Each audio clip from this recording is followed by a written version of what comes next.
Pernah nggak sih kalian kepikiran di balik serunya pertandingan 90 menit di lapangan hijau, ada mesin uang raksasa yang beroperasi tanpa henti? Halo semuanya, di pembahasan kita kali ini kita bakal tarik tirainya dan bongkar habis-habisan ekonomi tersembunyi dari sepak bola modern. Kita nggak cuma ngomongin taktik atau gol-gol cantik ya, tapi gimana olahraga kesayangan kita ini udah berevolusi jadi sebuah raksasa ekonomi global yang luar biasa masif. Nah, buat ngebayangin seberapa gila skala industrinya, coba deh lihat angka ini. 26 miliar euro. Angka yang fantastis banget kan? Ini tuh proyeksi total pendapatan klub-klub Eropa cuma buat tahun keuangan 2023 aja loh. Jadi ini bukan sekedar bisnis kecil-kecilan lagi. Sepak bola benar-benar menggerakkan perputaran modal yang luar biasa besar cuma dalam hitungan 1 tahun aja. Bahkan ya, seperti yang ditekankan sama Presiden UEFA sendiri, biarpun dunia belakangan ini sempat dihantam berbagai krisis dan tantangan global, bisnis sepak bola Eropa tuh justru nggak pernah sekuat dan setangguh ini. Model bisnis mereka berhasil bangkit dengan cepat banget, ngebuktiin kalau fondasi ekonomi sepak bola itu benar-benar punya daya tahan yang sulit ditandingi. Oke, kita masuk ke bagian pertama, bisnis di balik sepak bola. Kita sekarang harus ngubah cara pandang nih. Dari sekedar ngeliatin pemain nyetak gol ke ekosistem bisnis global yang super kompleks. Poin utamanya adalah klub-klub elit zaman sekarang tuh udah dijalankan persis kayak perusahaan-perusahaan top Fortune 500. Mereka rela bakar duit jutaan euro buat ngebangun stadion super tintar, ngejalanin kampanye pemasaran global, sampai make teknologi analisis data dan VAR yang mutakhir banget. Tujuannya, ya murni sebagai keharusan supaya tetap bisa bersaing di level teratas. Lanjut ke bagian kedua, sumber utama pendapatan klub. Pasti pada penasaran kan? Dari mana sih duit miliaran euro tadi mengalir? Garis hidup finansial sebuah klub tuh sebenarnya kebagi ke beberapa aliran.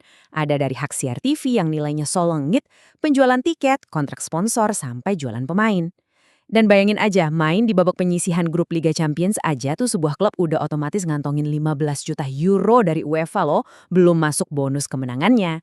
Ngomong-ngomong soal hak siar, kalian sadar nggak sih kenapa Liga Inggris tuh sering banget ngejadwalin pertandingan jam 12 siang waktu lokal? Padahal kan kurang ideal buat yang datang ke stadion. Ternyata usut punya usut, jadwal ini tuh sengaja dibikin buat nembak pasar televisi Asia tepat di jam tayang utama mereka, yaitu jam 6 sore ke atas. Pinter banget kan strateginya? Makanya nilai hak siar mereka bisa meroket gila-gilaan. Terus jangan ngeremehin yang namanya pendapatan komersial. Biar ada gambaran, coba ingat waktu Juventus narik Cristiano Ronaldo. Percaya nggak percaya, cuma dalam waktu 24 jam setelah dia mendarat di Turin, Juventus berhasil ngejual jersey-nya sampai senilai 60 juta dolar. Jadi, mendatangkan bintang besar tuh bukan sekedar urusan taktik lapangan, tapi udah jadi strategi bisnis instan yang langsung ngasih cuan maksimal. Selain itu, bursa transfer yang cerdas juga ngasih profit yang nggak masuk akal. Lihat aja contohnya Liverpool waktu beli pemain muda Raheem Sterling. Harganya nggak nyampe setengah juta pound sterling, tapi setelah dikembangkan dia sukses dijual dengan harga fantastis 43,8 juta pound sterling. Nemuin bakat murah terus ngejualnya dengan margin setinggi langit ini bener-bener jadi salah satu pilar pendapatan yang paling mantap. Sekarang kita geser ke bagian 3, gaji pemain dan peran agen. Uangnya udah banyak banget yang masuk nih. Terus larinya kemana dong? Sayangnya ada tren yang lumayan bahaya dari grafik ini. Beberapa liga kayak Prancis itu ngabisin porsi yang sama sekali nggak sehat, yaitu sampai 89% dari total pendapatan murni cuma buat bayar gaji pemain. Italia nyusul di 83%. Beda banget sama Liga Jerman yang ngelola keuangannya jauh lebih aman. Nekan beban gaji di bawah 60%. Intinya sih kalau mau punya talenta terbaik butuh modal yang super besar. Contohnya nih, Manchester United baru-baru ini mencetak rekor dengan ngumpulin skuad termahal sepanjang sejarah. Biayanya tembus 1,4 miliar euro. Terus ditempel ketat sama City, Chelsea, dan Real Madrid yang biaya skuadnya juga udah ngelewatin batas psikologis 1 miliar euro.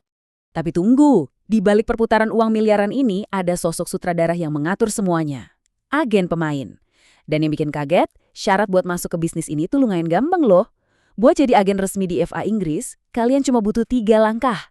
Lulus tes karakter, bebas dari catatan kriminal, dan sekedar bayar biaya pendaftaran 500 pound sterling. Sesimpel itu. Tapi ya, pastinya kasta agen tuh beda-beda. Ada yang namanya agen super, kayak Jorge Mendes atau mendiang Mino Raiola. Nah, mereka lah yang benar-benar mendikte pasar. Mereka ini bisa ngambil komisi sampai 10% dari nilai kontrak. Bayangin aja potongannya bisa jadi jutaan pound sterling, bikin mereka punya pengaruh luar biasa, yang bahkan bisa neken keputusan direksi klub terbesar sekalipun. Oke, masuk ke bagian 4, melindungi merek dan aset klub. Karena nilai komersial zaman sekarang udah nyatu banget sama identitas klub, urusan hak cipta jadi pertaruhan hukum tingkat tinggi.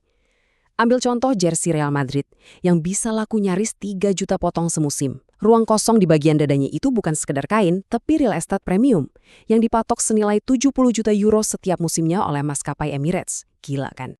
Dan aturan main ini nggak cuma buat klub raksasa aja loh. Klub-klub kecil kayak WSG Tirol juga sadar kalau mendaftarkan lambang dan nama mereka secara hukum itu wajib hukumnya. Ini tuh perisai paling vital buat nyegah pihak-pihak luar mengeksploitasi identitas mereka buat jualan merchandise bajakan. Soalnya kerugian dari masalah ini nggak main-main. Di Uni Eropa aja, diperkirakan ada kerugian tahunan sampai 851 juta euro cuma gara-gara barang bajakan dan pakaian olahraga palsu. Bayangin, uang segede itu yang harusnya masuk kas klub buat bangun fasilitas canggih atau beli pemain bintang, malah melayang sia-sia. Akhirnya, kita sampai di bagian 5, masa depan investasi klub. Nah, sekarang coba kita zoom out buat ngeliat tren makro yang lagi ngubah masa depan sepak bola. Kita sekarang lagi ada di era di mana modal swasta tuh masuk gila-gilaan ke olahraga ini. Mulai dari puluhan klub yang pindah tangan belakangan ini, sampai munculnya tren kontroversial bernama kepemilikan multiklub. Ini di mana satu grup pemodal raksasa bisa nguasain banyak tim di seluruh Eropa sekaligus, kayak ngebangun gurita bisnis. Tapi, biar kompetisi nggak dirusak sama pemodal super kaya yang bisa bakar uang sembarangan, UEFA akhirnya nerapin aturan financial fair play. Aturan ketat ini dibikin buat maksa klub-klub membatasi pengeluaran mereka supaya sesuai sama pendapatan yang nyata. Tujuannya simpel lah, biar stabilitas keuangan mereka kejaga dan mereka nggak berujung bangkrut. Dari semua pembahasan ini muncul deh satu pertanyaan menarik buat dipikirin. Kalau nasib sepak bola zaman sekarang itu ujung-ujungnya ditentuin sama pemodal swasta, aturan hukum paten, sampai lobi-lobi di ruang direksi, terus siapa dong yang sekarang sebenarnya benar-benar jadi pemilik permainan indah ini? Apa masih milik kita para fans di tribun? Atau jangan-jangan cuma sekedar aset di portofolio para miliarder dunia? Wah, ini bahan renungan yang lumayan dalam ya. Makasih banget udah ngikutin pembahasan kita kali ini, semoga dapat insight baru. Sampai ketemu di analisis seru berikutnya.